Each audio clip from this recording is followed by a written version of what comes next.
The new transfer student was beautiful and sweet. Even my childhood friend Jeremy fell hard for her. On the day he confessed to her, the whole school gathered at the basketball court, eager to watch me make a fool of myself. But no one knew, on the empty rooftop, I was standing on my toes, kissing the aloof top student. James, when a girl kisses you, remember to close your eyes. And from now on, I'll help you unwind every night. She's here. I see Lily.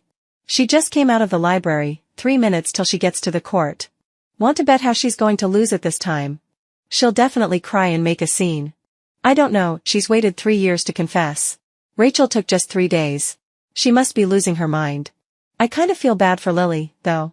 Still, childhood friends can never beat the perfect new girl. Besides, Rachel's so sweet. Lily bullied her all the time, now karma's finally caught up with her. I stood frozen on the library steps. The warm afternoon sun wrapped around me like a blanket. A classmate nudged me several times. Lily? Lily. I blinked, startled out of my daze. What? Jeremy's about to confess to your sister.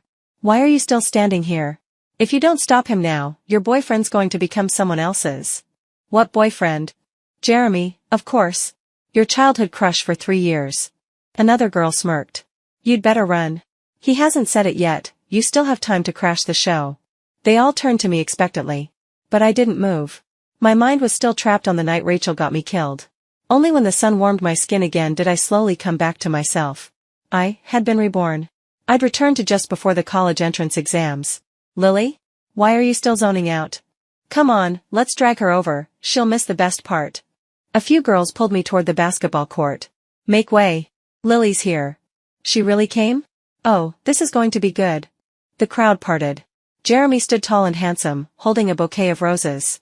Rachel, dressed in white, her long black hair flowing, stood shyly in front of him. When Jeremy saw me approaching, he immediately stepped forward to shield Rachel behind him. Rachel bit her lip, eyes reddened. Sister. Lily, if you're upset, take it out on me. Rachel's timid. Don't scare her. Jeremy stared at me, guarded and stern. I'm the one who likes her. I pursued her, it has nothing to do with her. Don't bully her just because you're her older sister. And don't think crying or throwing a fit will make me change my mind. Before he could finish, I cut him off. Jeremy.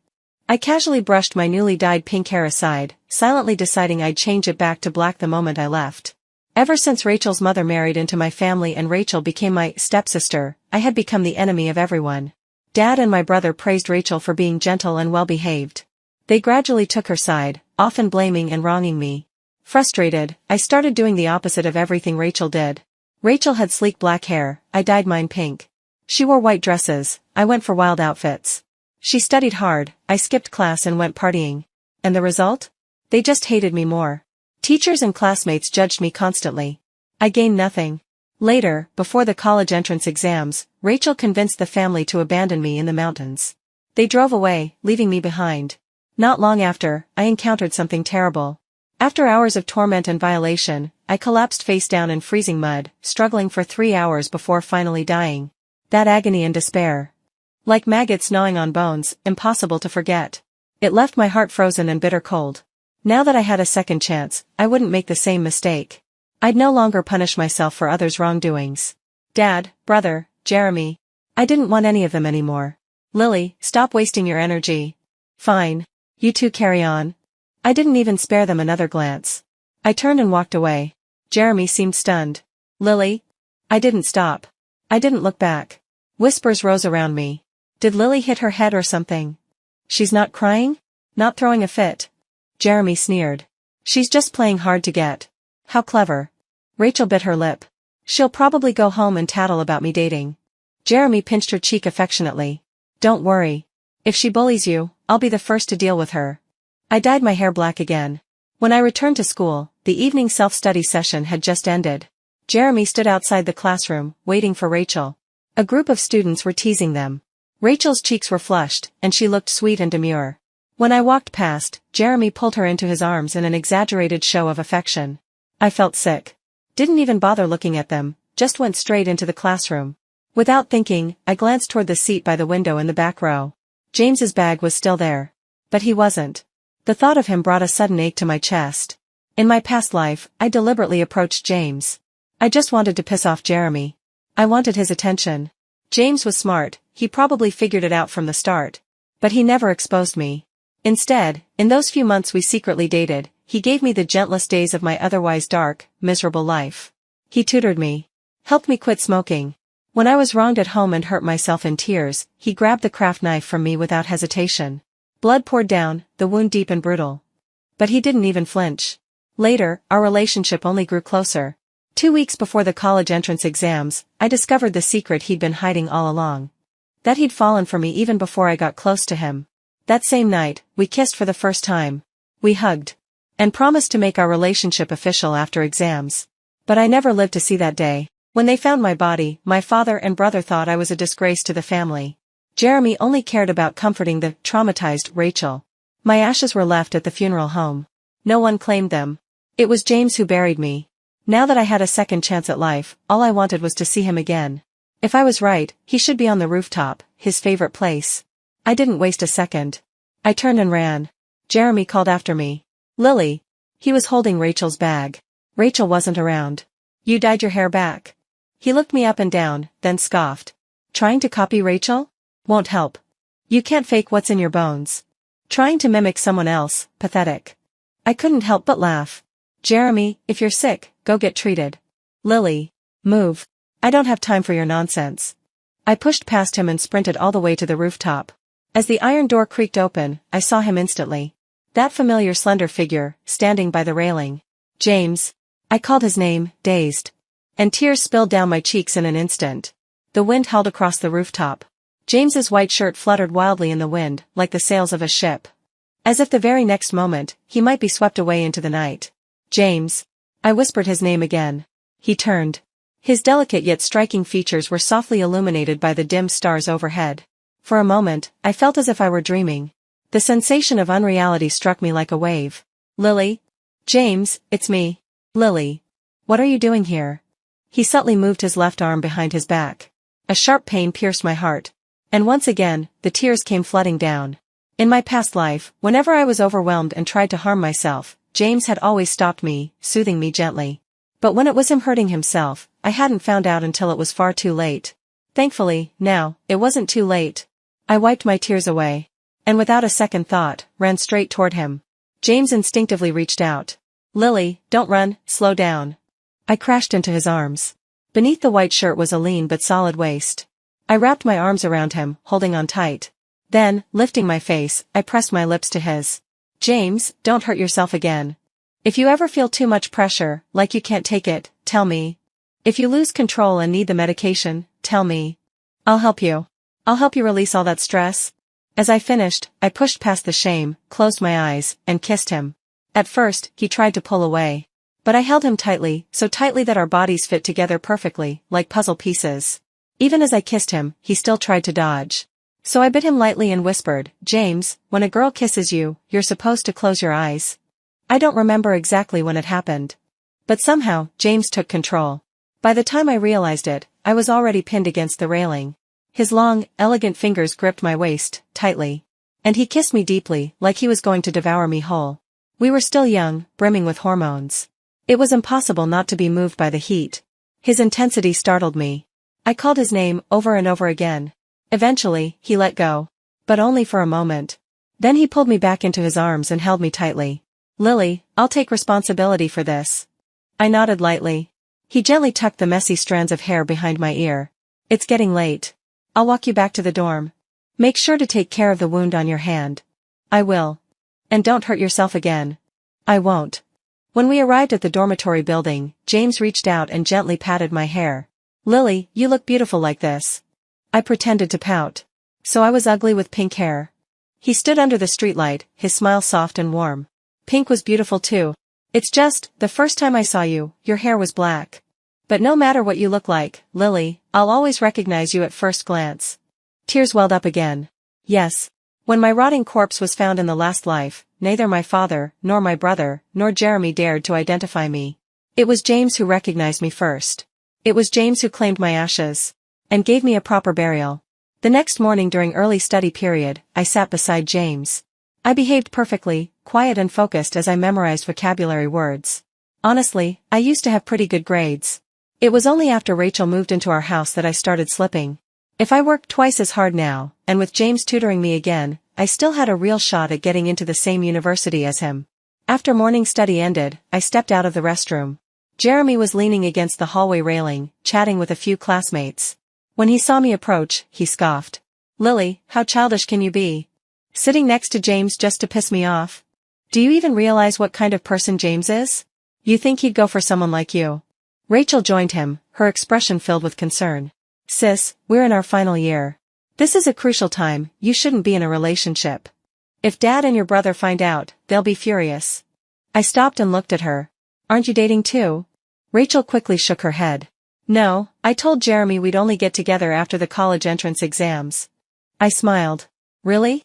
What a coincidence. James and I made the same promise." Then I turned and walked away. "She's so full of herself," someone muttered. "Even the school belle from next door got rejected by James." Rachel murmured softly, "Maybe James just likes girls like her." "Come on, Rachel. If James actually liked her, I'd eat poop upside down." I stopped and turned back. "Better get ready then." During PE class that morning, the teacher organized a friendly basketball game. Normally, the girls wouldn't care. But both Jeremy and James were playing. And, of course, they were on opposing teams. The class immediately exploded with excitement. By the end of the first half, the score was tied. Rachel tiptoed up to Jeremy with a towel and a bottle of water, wiping his sweat and feeding him drinks. "Oh my God, this is so shippable. Their height difference is adorable." Jeremy's eyes when he looks at her, so full of love. "I'm gonna die from the sweetness." "Wait, look, Lily's got a bottle of water too. She's not seriously going to give it to Jeremy, right?" "No way." The audacity, her face must be made of iron. Truth be told, I didn't want to draw attention to myself. But during the break, James had taken a bottle of water and just sat off to the side, not drinking a drop. He looked like he'd been abandoned. My heart softened. So I bought another bottle and walked over to him. As I passed Jeremy, he saw me and smirked. Then he frowned. "Lily, I told you, I don't like this brand." He reached out, trying to snatch it from me. "Get me a different one." I dodged. "It's not for you. Don't be ridiculous." "If not for me, then who? Stop pretending, Lily." I ignored him and walked straight to James. Jeremy's tone turned mocking. "Don't embarrass yourself trying to spite me." Still, I didn't respond. I walked right up to James. As I held out the bottle, every eye on the court turned to watch us. But James didn't take it. From the sidelines, Rachel let out a faint laugh. One of Rachel's friends immediately shouted, "Oh my God, how embarrassing." I knew St. James would never fall for a scheming girl like her. But in the very next moment, James suddenly stood up and took a step toward me. His head lowered slightly, damp bangs brushing across his forehead. That face, so stunning it could steal a soul. "Lily," he said softly, "I want you to feed me too." "James." I froze for a second. Then my entire face turned red. "You don't want to?" James looked down at me, his dark eyes glimmering like fragile glass. Faint scars could still be seen on his arms beneath his jersey. I gripped the water bottle, biting my lip. In the end, I couldn't resist softening. Just as I was about to twist the cap, James reached out and took the bottle first. He opened it, then handed it back to me. My chest flooded with a bittersweet warmth. I couldn't help but glance up at him. And just as I reached out to take the bottle, James lightly, whether intentional or not, brushed his fingers against mine. Not far away, the girls surrounding Rachel, who had just moments ago been loudly gossiping, suddenly fell silent, as if someone had pressed mute. As I raised the bottle to James's lips, Rachel's eyes turned red. She glared at me viciously and abruptly shoved her friends aside, running off. I didn't think much of it. But Jeremy suddenly lost it. He picked up a basketball and hurled it at me and James. I had my back turned and didn't see it coming. But James reacted quickly, stepping in front of me. The ball slammed hard into his arm and bounced off to the ground. My water bottle slipped from my hand and clattered to the floor. Jeremy glared at me coldly. "Lily, do you think I've been too nice to you?" "Jeremy." James released my hand and stepped forward. "Let's settle this on the court." Jeremy scoffed. "You? Seriously?" James replied calmly, "Yes. Me. Fine. I won't hold back. Enough talking. Let's begin." "James." I panicked instantly. Jeremy was on the school team. He'd always been great at basketball. James, on the other hand. In my past life, I'd never even seen him play. He was quiet and withdrawn, never the kind to draw attention at school like Jeremy. So I was worried. James turned to me and gently patted my hair. "Don't worry. Just be careful and don't get hurt. The college entrance exams are coming." "Okay." James gave me one last glance, then called out to his teammates and stepped onto the court. the whistle blew. The court was packed with students. Unlike the first half, where the game had been close, James now played like a completely different person. His style was sharp, ruthless. Jeremy barely touched the ball. Even when his teammates passed it to him, James blocked every opportunity he had to shoot. When the final whistle blew, Jeremy's team had suffered a crushing defeat. But James didn't stop there. He didn't throw the ball at the hoop. He slammed it into Jeremy's chest. "Jeremy," he said coldly, "don't bother Lily again." "I bother her." Jeremy's face twisted with fury. He completely lost control. "James, do you even know who's clinging to who here? Lily's liked me for 3 years. Who at school doesn't know that? You really think she approached you because she liked you? That she was sincere?" Jeremy let out a mocking laugh. "She was just trying to piss me off. You were her pawn. She's done this before. And you're not the first guy she's used. Why don't you ask her, James, if I told her I wanted to get back together right now, wouldn't she come crawling back like a dog?" I couldn't hold it in anymore. I splashed the remaining half of the water bottle straight onto Jeremy's face. "Lily." Jeremy's face turned livid. "Are you insane? Have you finally sobered up?" I asked calmly. "Instead of throwing tantrums here, why don't you go practice your basketball skills?" Jeremy raised a hand, rubbing the cheek where the bottle had hit. "Lily, don't go too far. Ever since Rachel moved into your house, you've been jealous of her. Bullying her. I've tolerated it out of respect for our longtime friendship, but this? Why would I be jealous of her?" I cut in. "A bastard child from an affair, what is there to be jealous of?" Jeremy's expression changed completely. "Lily, what nonsense are you spouting? Go ask Rachel," I said coldly. "See if she dares deny it, that she was born out of wedlock, that her background is shameful, that she's nothing but a lowly illegitimate child. In my previous life, I didn't learn the truth until just before I died. Rachel's mother had been involved with my father when they were young. But back then, my father had relied on my maternal grandfather's wealth and influence to rise in the world. He didn't dare divorce my mother to give his lover a proper title. So Rachel and her mother were cast aside, suffering for years. Later, after my mother died in an accident, my father, still under pressure from my grandfather, waited 3 whole years, until my grandfather passed away. Then he eagerly brought Rachel and her mother into our home. I had always thought Rachel and I shared no blood relation. I hated her for stealing my father's and brother's love. It wasn't until the very end that I realized. There's no such thing as love without reason. Only my mother had died too early, leaving her life's happiness to another woman. Now that heaven has given me another chance, I will never let that tragedy repeat itself. I will personally expose Rachel and her mother's true faces. Mistresses and their illegitimate children deserve to be spat on.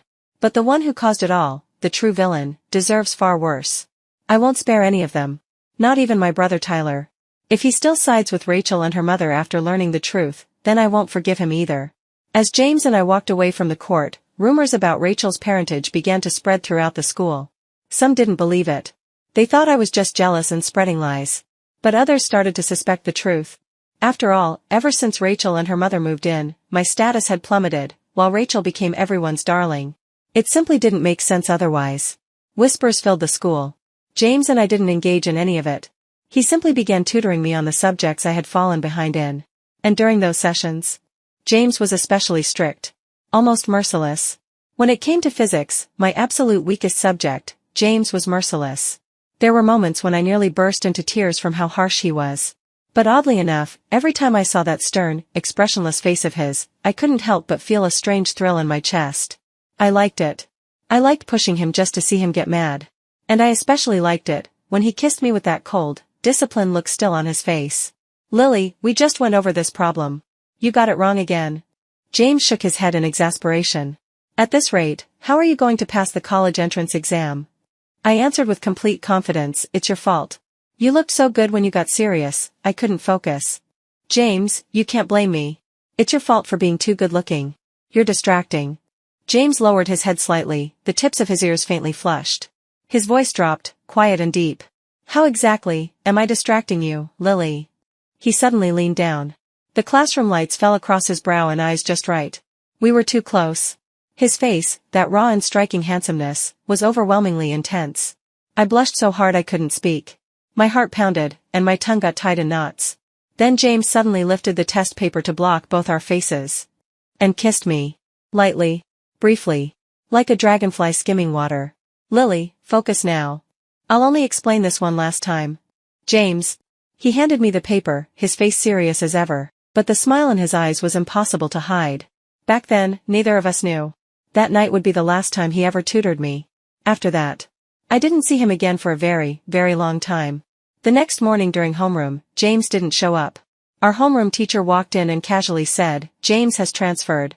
The room instantly erupted in whispers. Several students turned around to look at me. Their expressions were all different, but they all looked. "All right, morning reading," the teacher said, knocking on the desk. Books rustled open, voices filled the air.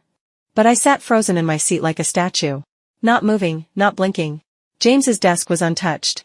His textbooks, notes, worksheets, he hadn't taken any of them. As if, he would walk back through that door at any second. Only when the bell rang, ending morning reading, did I snap out of my daze. James wouldn't leave without saying goodbye. He wasn't that kind of person. I believed in him. But others didn't. During breakfast break, Rachel and Jeremy came back to school. They must have heard the news about James transferring. Rachel came straight to my desk. "Sis, don't be too sad, okay? I heard James's background is quite impressive. He comes from a top elite family.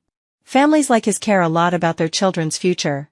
He probably transferred because his parents were worried that a teenage romance might affect his studies.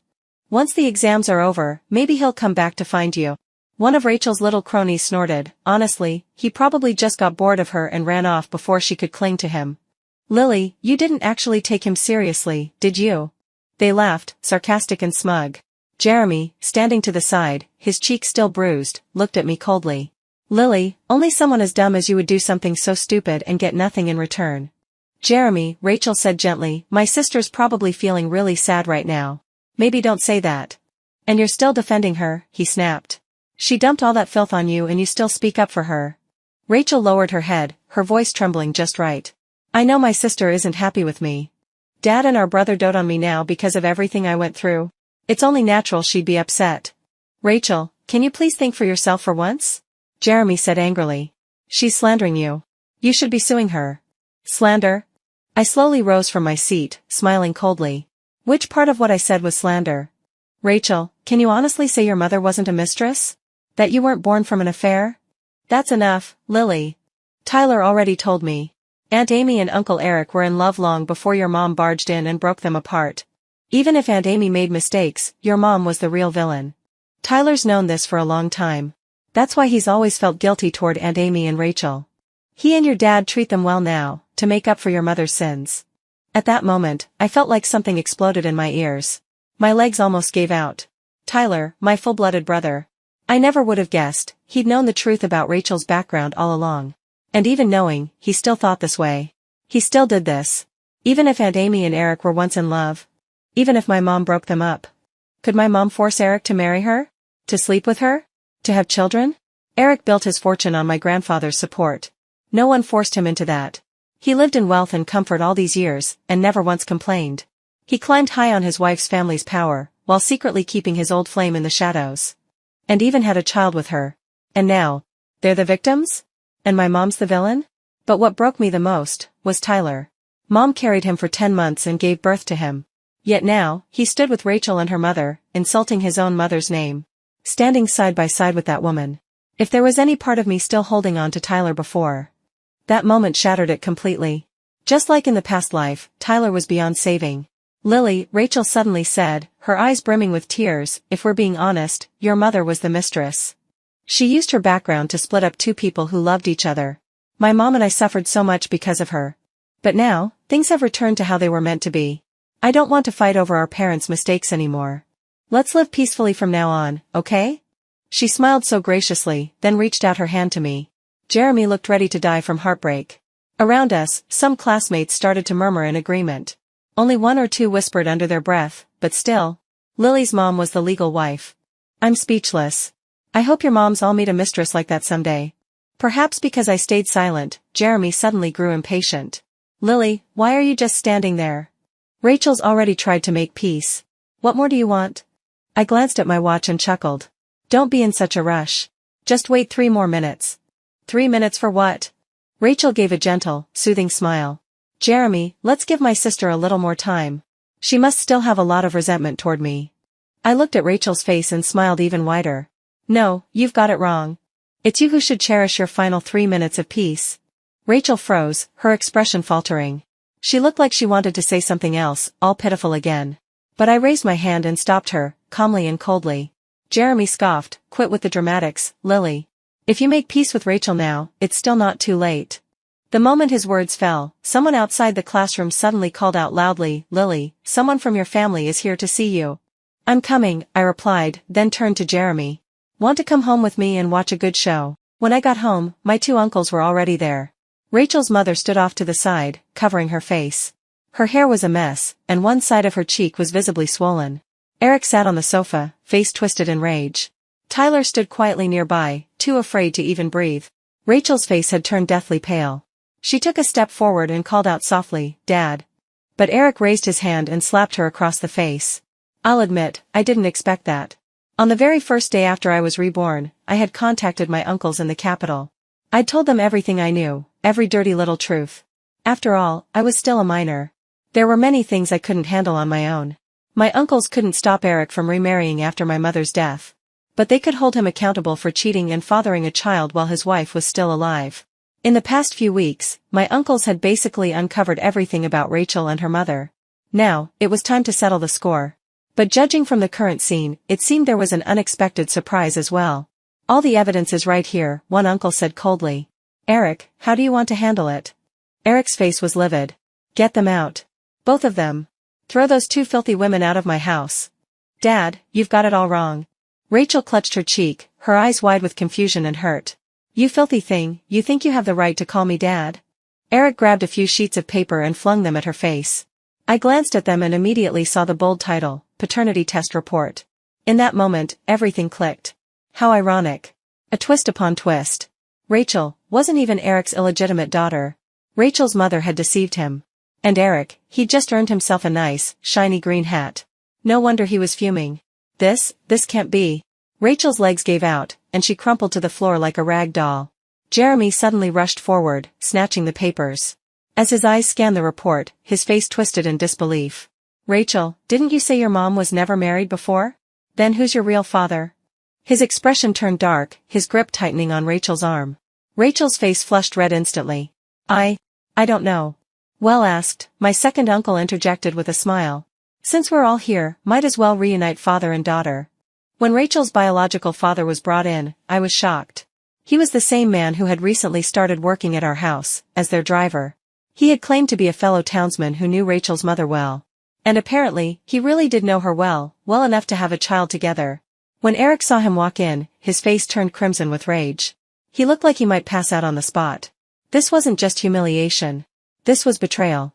A complete takeover of his household. "That's enough," my eldest uncle declared. "No point in getting angrier now. I say we report this to the police." Decision made. Tyler opened his mouth, trying to say something, but in the end didn't have the guts. Rachel instinctively reached out to grab Jeremy's hand.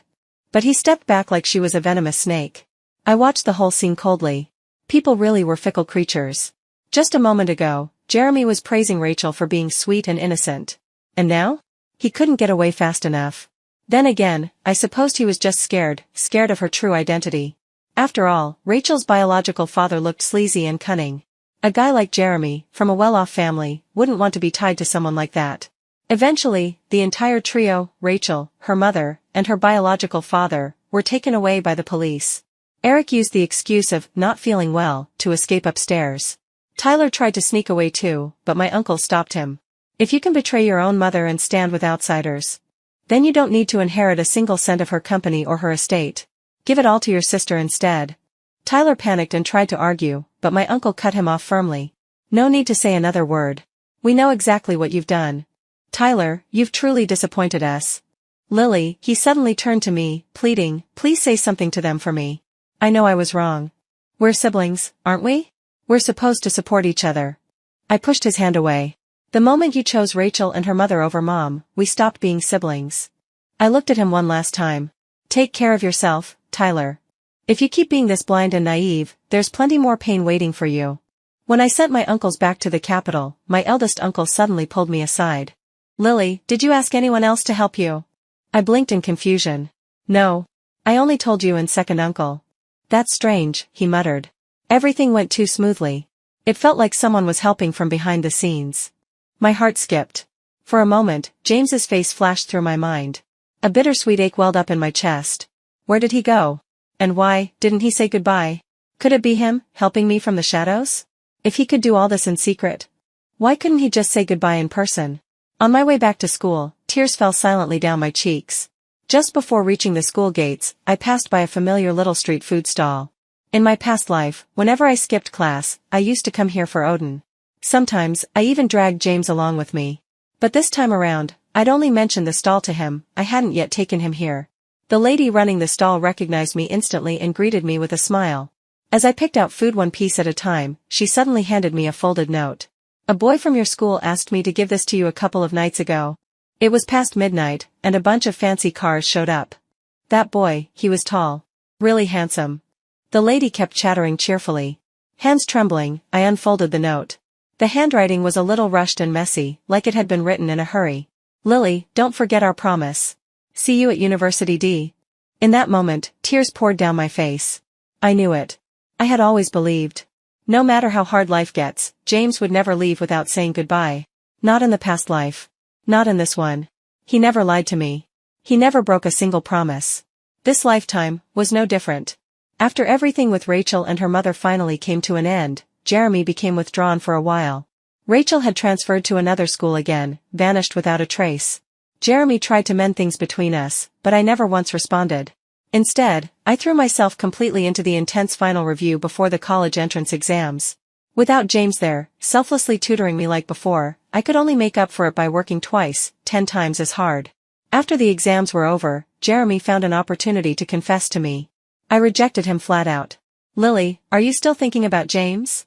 He left without a word, completely disappeared. And you're still clinging to him?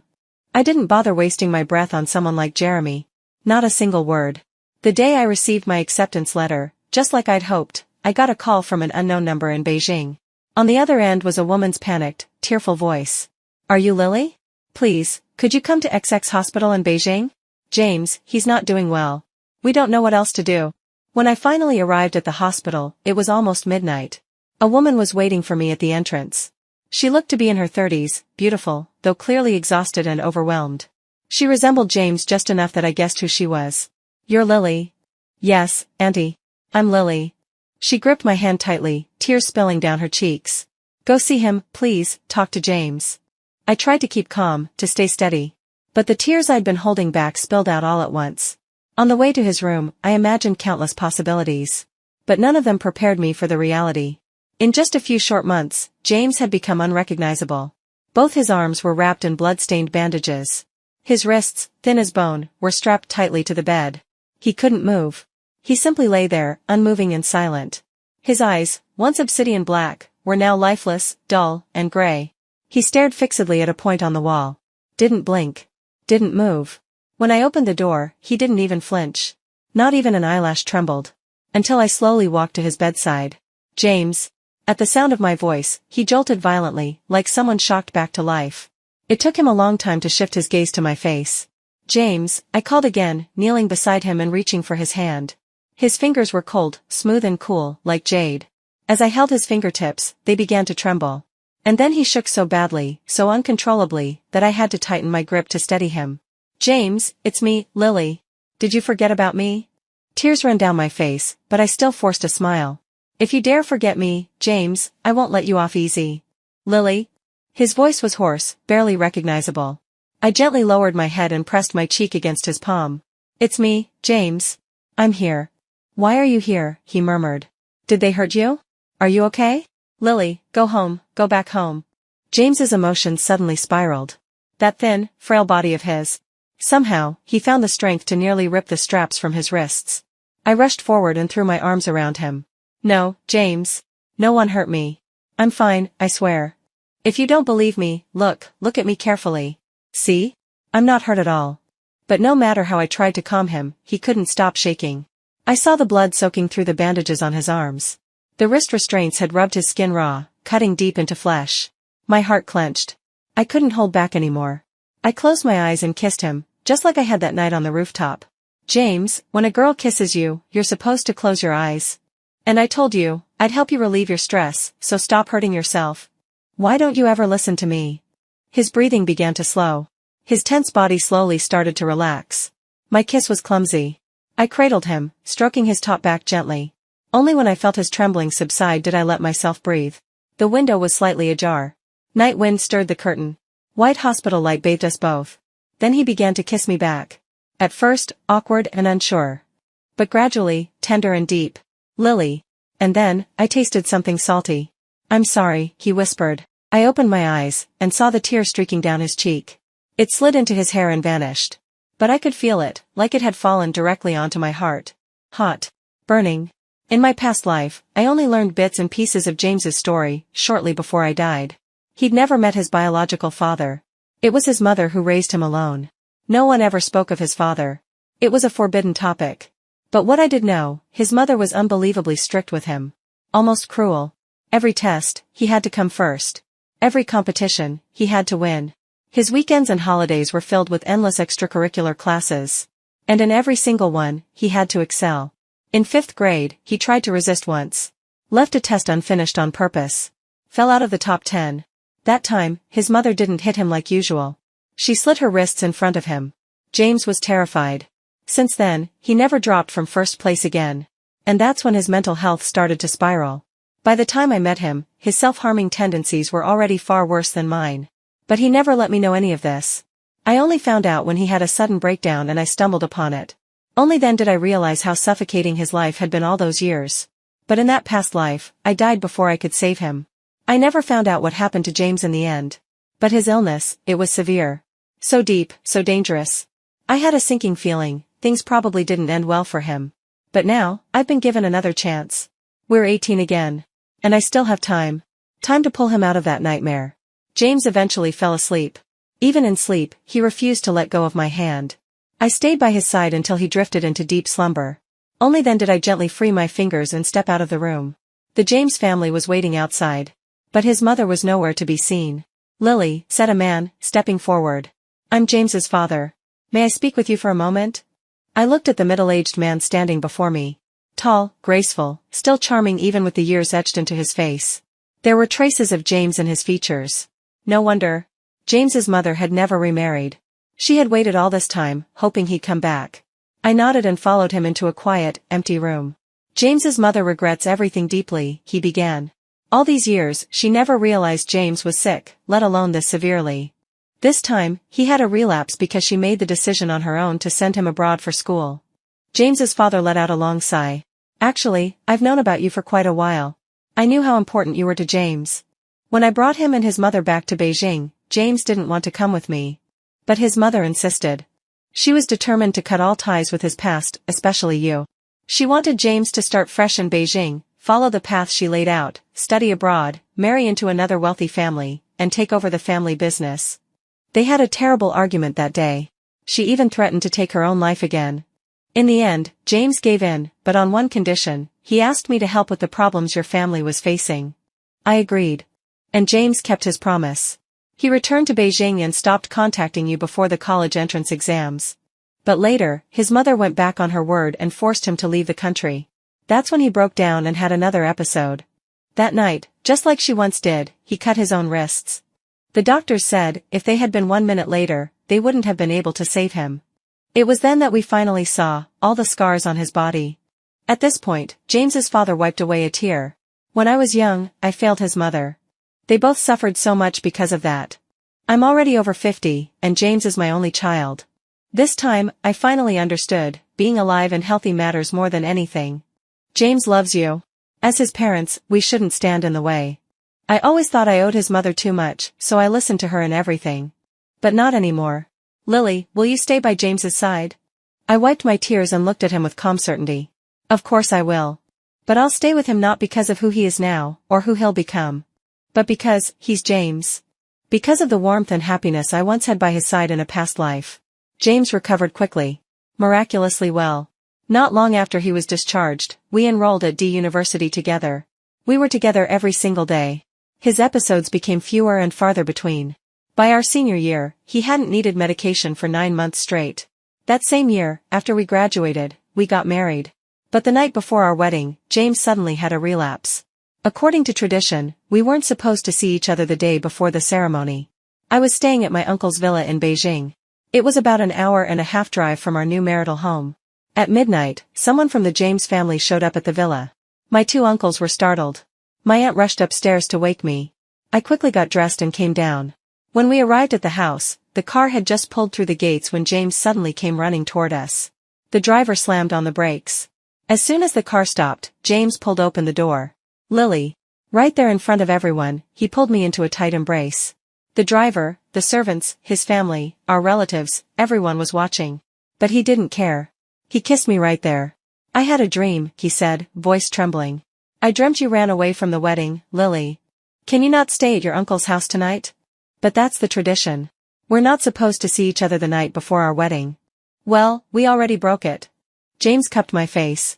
So let's break it all the way. Please. That night, I didn't return to my uncle's house. I didn't stay at the James family's home either. James insisted on taking me to our new house. And so we spent the night there, together. Lily, he said as he hugged me from behind, you once said you'd help me de-stress every day. Does that promise still count? Of course it does. I'm really nervous right now. I can't sleep. What should I do? I tilted my head up, closed my eyes, and whispered, then kiss me, James. Will you? He leaned down and kissed me. And then he kissed me everywhere. James, I whispered softly against his ear as the air in the room grew thick with heat. Let's skip ahead to the wedding night, shall we? I knew all his nervousness tonight, his unusual behavior, was just because he cared too much. And wasn't I the same? Since we were already legally married. Why should one night make a difference? As I spoke, I gently pushed him down and climbed onto him. As I lowered myself for a kiss, I instantly felt the hard, sharp outline pressing up. I bit his chin and laughed softly. James, little James is saluting me. Lily, he grinned, do you like him? I didn't answer. Instead, I let him hold me tighter. And as we finally became one. Lily, he whispered, breathless, you have to take responsibility, for the rest of your life. I nodded. But in my heart, I said. Not just this life. But the last one, too. The one where I first fell for you. So, James. I'll spend this entire life fulfilling a dream that began 2 lifetimes ago.